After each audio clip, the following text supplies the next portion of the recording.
Hello viewers, আসসালামু আলাইকুম। আপনারা সবাই কেমন আছেন? আশা করি সবাই অনেক অনেক ভালো আছেন। আজকে দেখাবো যে আপনার নগদ অ্যাকাউন্টটি কার এনআইডি কার্ড দিয়ে খোলা, তো সেটি কিভাবে আপনি চেক করবেন। তো ভিউয়ার্স, আর কথা না বাড়িয়ে ভিডিও শুরু করি। শুরু করার আগে অনুরোধ, ভিডিও একটি লাইক দিবেন এবং আমার চ্যানেলটি সাবস্ক্রাইব করবেন। তো ওটি কিভাবে চেক করবেন, তো এর জন্য প্রথমে আমাদেরকে ফোন থেকে নগদ অ্যাপসটি প্লে স্টোর থেকে ইনস্টল করে তারপর এটা ওপেন করবেন। তো আমি নগদ অ্যাপসটির নাম্বার পাসওয়ার্ড দিয়ে সিম্পলি ওপেন করছি। এটা হচ্ছে নগদের হোম পেজ। তো হোম পেজে আসার পর নিচে দেখতে পাচ্ছেন যে আমার নগদ। তো আপনি সিম্পলি ওই আমার নগদে ক্লিক করে দিবেন। তো আমার নগদে ক্লিক করার পর এরকম একটি ইন্টারফেস শো করবে। তো এখানে দেখতে পাচ্ছেন KYC পুনরায় জমা দিন। তো আপনি ওখানে ক্লিক করবেন।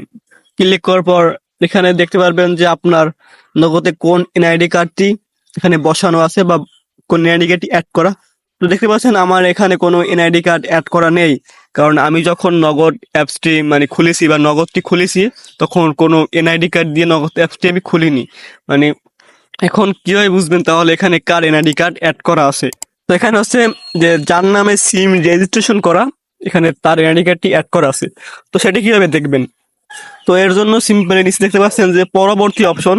তো আপনি যদি ওই পরবর্তী অপশনে ক্লিক করে দেন তাহলে এখানে দেখতে পারবেন যে কার এনআইডি কার্ড এখানে অ্যাড করা। দেখতে পাচ্ছেন উপরে জাতীয় পরিচয়পত্র নম্বর এবং নিচে জন্ম তারিখ এবং সব কিছু নামও আপনি দেখতে পারবেন।